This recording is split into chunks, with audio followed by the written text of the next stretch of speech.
Dr. Brandon Roberson. Welcome. How are you today? I'm doing well. Thanks for having me, Hunter.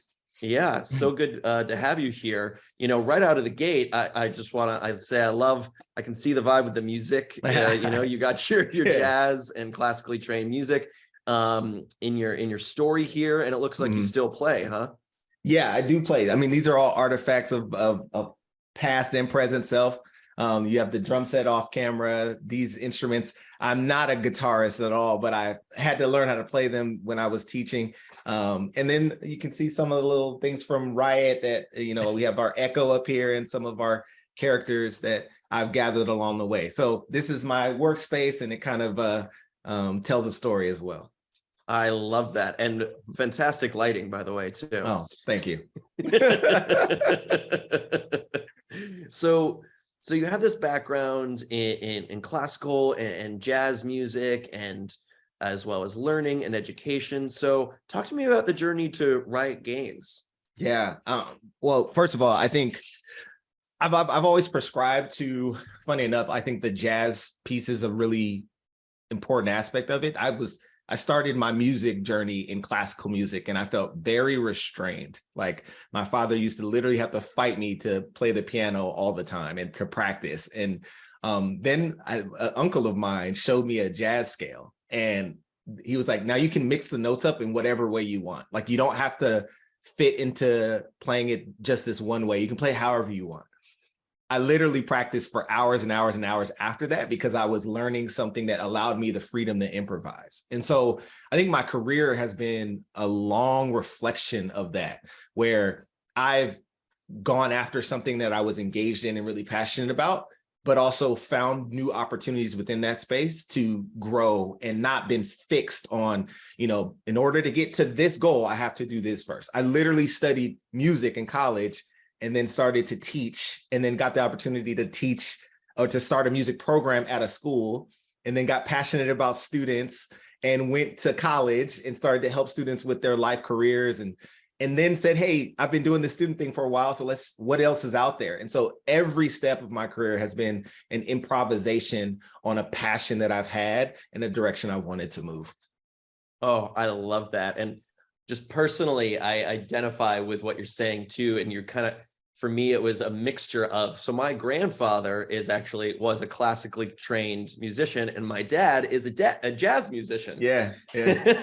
So your story is kind of separated in his story. And my dad very much felt like he was restrained in the binds of classical music, and how jazz can really open it up. And I imagine for you as well, allows you to think creatively, and that there isn't just one way to do things. Absolutely. Yeah, it's really about trying to find something new and interesting in everything that I do. And sometimes you can do that. Sometimes the work is mundane and you have to go through like what the best practices are. But I'm the guy who's in the room to try to figure out what can we do different? What can we do unique? And how can we challenge our assumptions here to do something that's going to have the same or better impact, but maybe a different way of approaching it. And so, yeah, I tell people all the time, like, you put me in the room, we're playing jazz. I love that. I love that. So let's talk a bit about interview process for folks. So oftentimes folks are told during the interview process that and even beyond, once they're hired, that being a good collaborator is key to success. But that can also just be a term. Like, what does that actually mean in practice to be a good collaborator? Yeah. So I've done quite a few interviews, and those collaboration questions are the ones I usually have to unpack the most, right? Because it's not collaboration just for the sake of collaboration. It's not, let's get as many people in the room just so that we can all work together to be more efficient or to go bigger, right? I think it's about having a unique perspective and a voice, right? That adds and enhances what the final outcome is, right? We're going to use a lot of music analogies here, so bear with me, right? If I'm in an orchestra, like if I have all violas, I'm going to get that one sound over and over and over. but it is the combined voice of those strings that make a choir that is musically appealing and intriguing and interesting at various points. You know, I was a classical musician. I played percussionist, right? And I used to hate and love the timpanis, right? Because I would literally wait and count out over and over for the one measure in the song where I would play 3 hits on the timpani. And that was the only thing I played in an hour symphony, right? But the reality is that voice was necessary at that time to enhance what we were trying to communicate, what we were trying to do. And so collaboration is that same aspect. Like, what is your perspective, your voice that is enhancing the impact of what we're trying to achieve, right? And how does that enhancement change the end result, not just for you or not just for this product, but for how is it impacting everyone involved in the process? And to me, when you can talk about how your collaboration has led to those outcomes, you're really getting to the essence of why we care about collaboration in general. I love that analogy of the timpani, where you have a couple notes to hit in an hour-long thing, because what's also happening in that analogy is that you are present for that entire hour, and your attention is a part of the participation, though you may not be speaking or playing in this scenario. Absolutely. Yeah. Sometimes you're just waiting for your moment, right? But you have to be aware of, like, you know, how fast are we moving? Are we moving fast or slow? Is the dynamic going louder or softer? Like, what is the articulation of what we are saying in this moment, and how do I fit into that? Right? Like, you have to be aware of all of that so that when it is time for you to execute, it feels like it's consistent with the direction we're moving in. Yeah. And a big part of collaboration, the process, is giving and receiving feedback. So what tips would you give or you have for giving or receiving feedback with a sense of empathy? Yeah, so I do a lot of trainings, and coincidentally, I just hopped off of one this morning, which was Crucial Conversations Learning. So while I love that framework, I think it's great, there's some particular aspects of it that I have personally prescribed to even before I knew what that framework was. And the key for me is that feedback should feel like a two-way dialogue, right? And what that means is, if I am seeking or giving you feedback, I have to both be confident enough to know that the meaning or the feedback I'm giving matters, but humble enough to know that I don't have the whole story, and that other person's story and perspective is just as valid to understanding the full picture. And oftentimes we see feedback, I think, more as monologue than we do as dialogue. And that, in the nature of it, is one-sided and doesn't really allow for the activation of your empathy. But when I can humble myself to say, hey, how do you see this? Or, you know, am I getting this right? Or is there something I don't know? That's you allowing that person to clarify and share their story so that you all can together get to a better outcome. The only other thing I would add here, in addition to that, like humility and confidence, is also this aspect of really making sure that you know what you want out of this, right? Like, that this feedback has a goal in mind.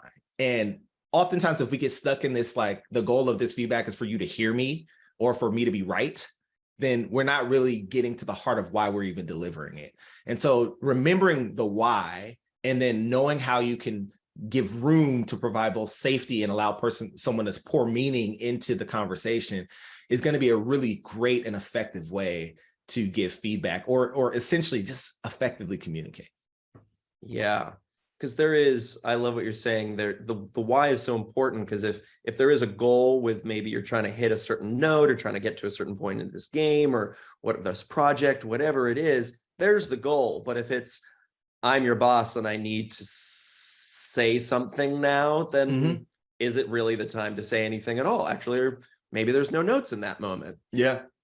That time and place, and like the why also is about what, you know, why now? Or like, what am I trying to achieve? So, because I think we communicate a lot of things beyond just the words that we're saying, right? Like, I might be communicating that I'm uncomfortable with the moment by either choosing to engage a conversation or give you feedback, or be silent, right? And so being aware of all of those things help us make sure that we're activating feedback at the right time, giving room for empathy and expressing that actively.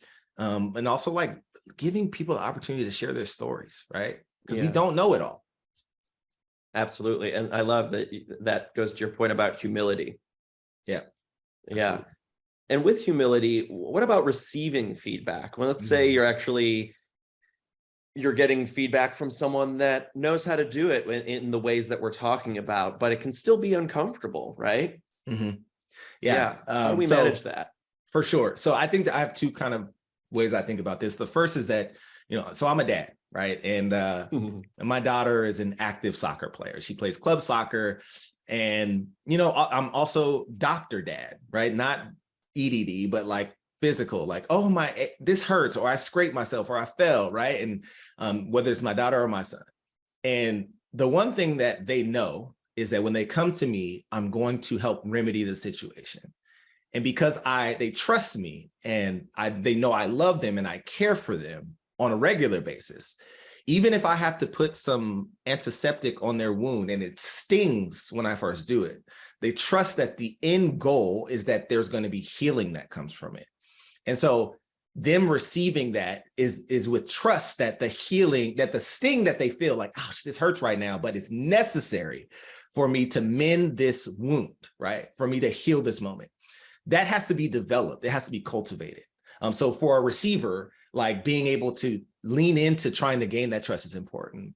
The second part of this is that when I am trying to hear feedback, right, that's difficult, whether I initiate it or it's offered to me randomly, is that I have to know that, or I have to minimize my expectation that that feedback is going to be delivered perfectly, right? We should be willing to accept imperfect messages. Now that can be hard, and it doesn't mean you need to be like open yourself to any type of verbal abuse or anything that you feel like is off limits and offline. That's not what we're saying here. But what we're saying is, if I say something in a way that isn't exactly what I intended, or the words weren't perfectly articulated, I can choose as the listener to receive that and filter out the things that are actionable to me, even if you delivered it imperfectly. Because essentially your feedback and your words don't define my sense of self-worth, right? That is something that is intrinsically defined by me. And if I take control of that, then I can hear you say anything, because it's not going to change how valuable I feel like I am in any situation. But it can allow me to hear how I can tweak my actions to have a better impact with you.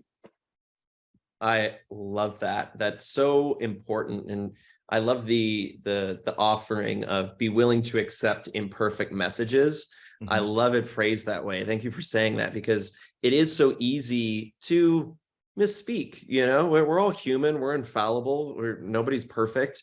And if the intention is good, if like you go back to what you were saying, if the why is in place, if it's in alignment with what we're trying to do, and you have so many great metaphors, Dr. Dad there with the antiseptic as well. Yeah.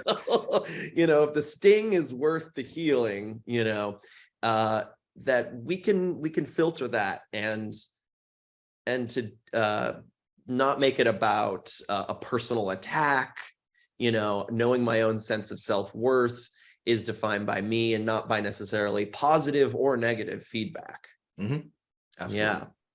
So we have about 15 minutes left. So continuing on the conversation of collaboration in the office, how can we creatively collaborate in offices now that are increasingly remote or hybrid? So, you and I are having a call right now. We have a project, but we still want to be creative in our ideas. How do you do that? Yeah, I'm not gonna lie. This is a challenge, right?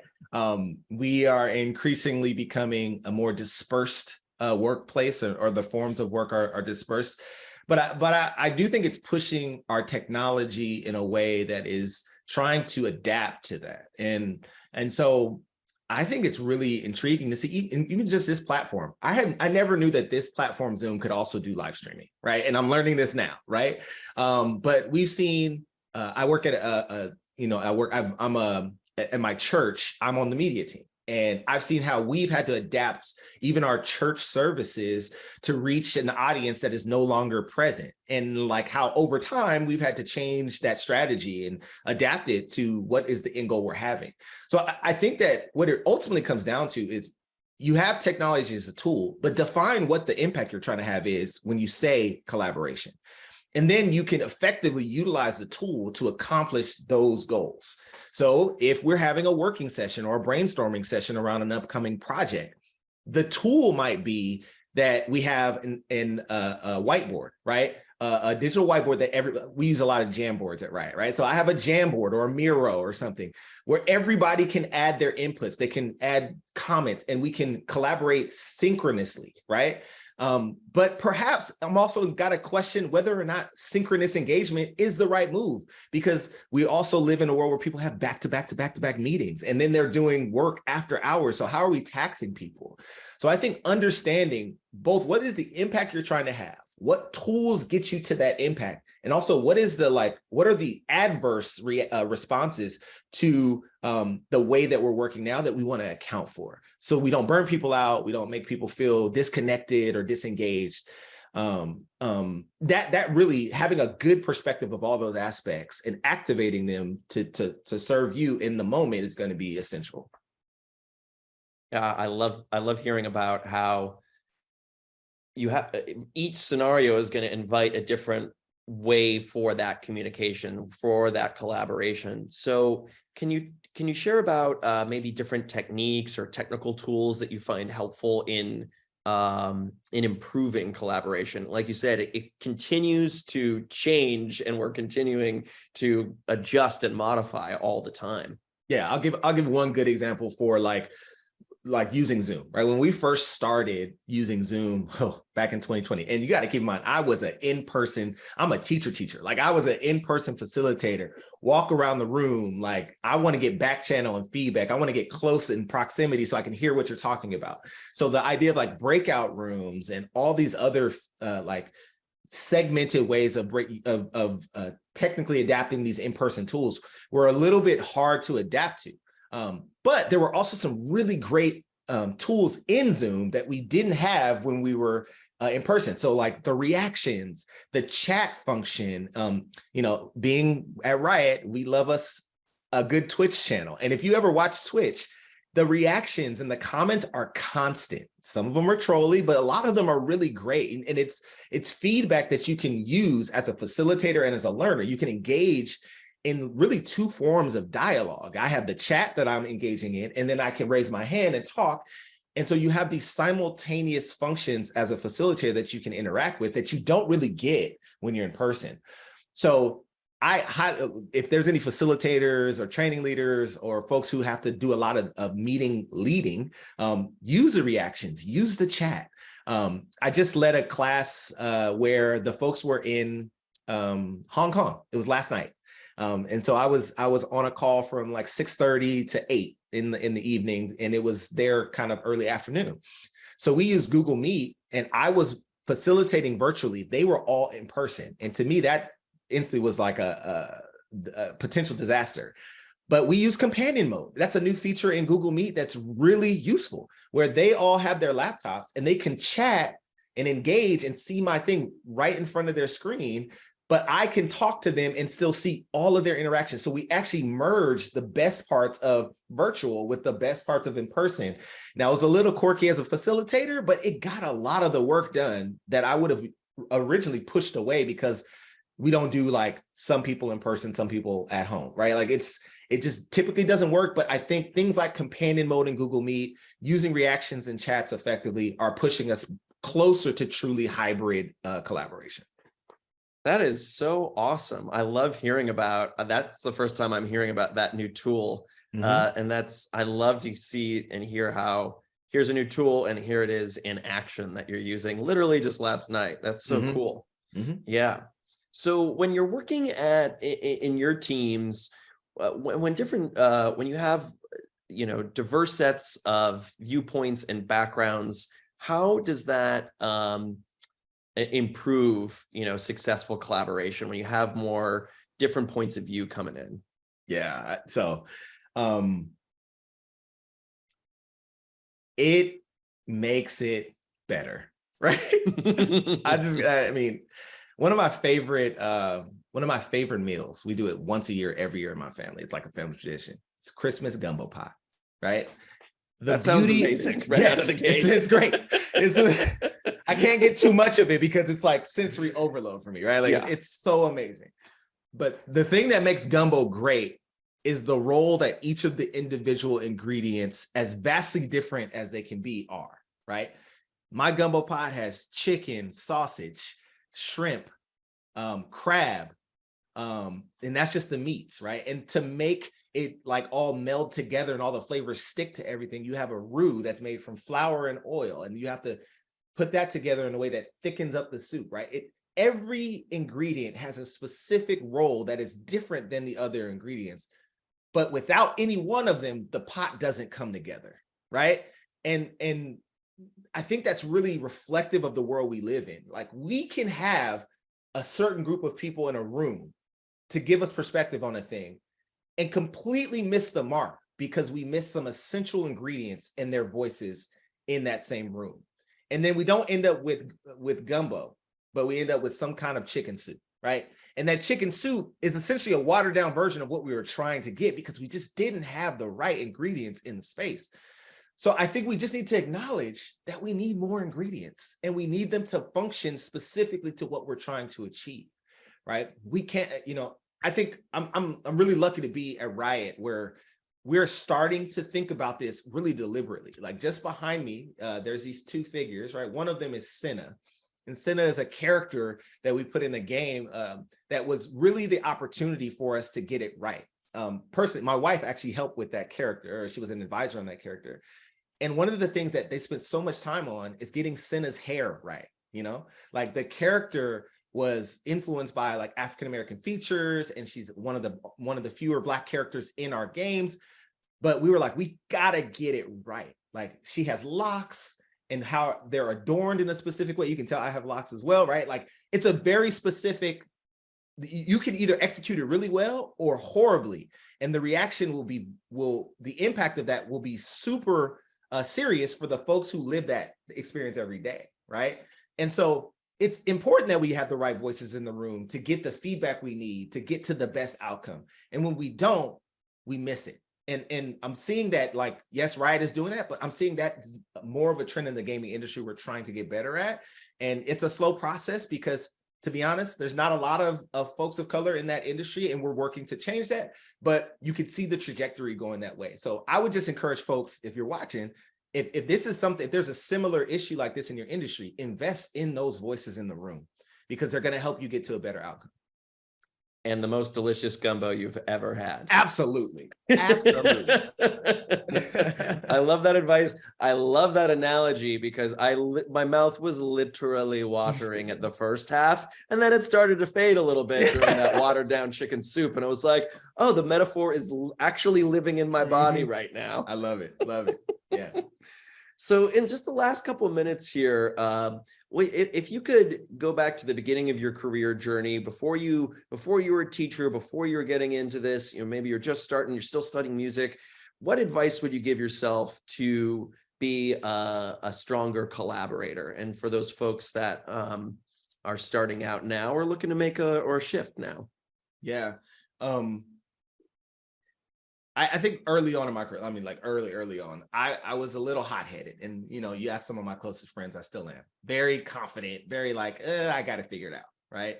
Like, I'm a good student. I know what I'm going to do. I literally told my high school band director that I'm going to take your job, right? Like, that's how confident I was. Now, I did not go back and take Mr. O'Neill. Mr. O'Neill, if you're ever going to see this, I did not come back and take your job. But what I was essentially saying was that you inspired me to do something in the future. And I had, at that point, fixed in my head what it was going to be. So if I go back to myself, I think earlier, I would have taken the time earlier to be more open to whatever life is going to give me, right? Like, I was my first 2 years of college was like, I'm a music major. I'm in these practice rooms. I'm going to be a classical touring musician. I'm going to join an orchestra. It was like very fixed, linear. And it wasn't until like something happened in junior year. I don't even know what it was. I do remember what it was. UCLA had the lowest enrollment of African-American males in the history of the school, the lowest acceptance. And there was a big movement at that time to support Black male retention in college in the UCs. I invested deeply in that. And that's why I started teaching, essentially because I joined Teach for America. And in that moment, I let my life experience influence what I could do that was different than what I was currently doing and the track that I was on. And so the advice I would give to my former self is like, listen to the world around you and be willing to move and adapt in dynamic ways more than you just stick to the linear plan. I love that. And in the spirit of your jazz mindset, right? There's a lot of different ways to go, right? Mm-hmm. I love that. Well, Dr. Brandon Roberson, this has been so awesome. For folks that want to reach out, keep the dialogue going with you, what's the best way for them to do that? Yeah. I guess, I mean, LinkedIn is probably the best way for this forum. Like, you can definitely connect with me on LinkedIn. Keep an eye open for anything that else comes out. I'll post it there. But I'm not a big social media person, but definitely LinkedIn is a way you can connect with me if you want to talk more. I love that. And are there any exciting projects coming up that you'd like to share with us before you sign off, whether at Riot or in your teaching world? I know some of it, there's probably NDAs that are a mile long, but there's a lot of things that are keep it secret, keep it safe, that I can't really speak to. Yes, Gandalf. But I will but I will tell you that, like, personally, I am looking to kind of expand my own in the spirit of what I just said, is to look for new opportunities to support other folks in their careers. So I think one of my personal endeavors and one of my goals this year is to actually start to learn more about how I can be a better coach to people who are looking for it, and give guidance to young career professionals who are looking for it. So keep your eye out for something like that in the near future. Don't have any essential, like, fixed plans yet, but something I'm exploring. So if and when you see that come up, feel free to hit me up. I am so happy to hear that. You know, just talking with you in this 30 minutes, I think you've already helped me in this conversation. I can see helping a lot more people as a coach, as a mentor. You're a great teacher. I followed every step of the way. So thank you so much for keeping it simple for me to understand. I appreciate that. So thank you so much again for making the time. I hope we get to have you back. That would be just a delight. I would love to come back, for sure. Okay, great. Thank you. Well, have a great rest of your day. You too. Thank you so much. Okay. Take care now.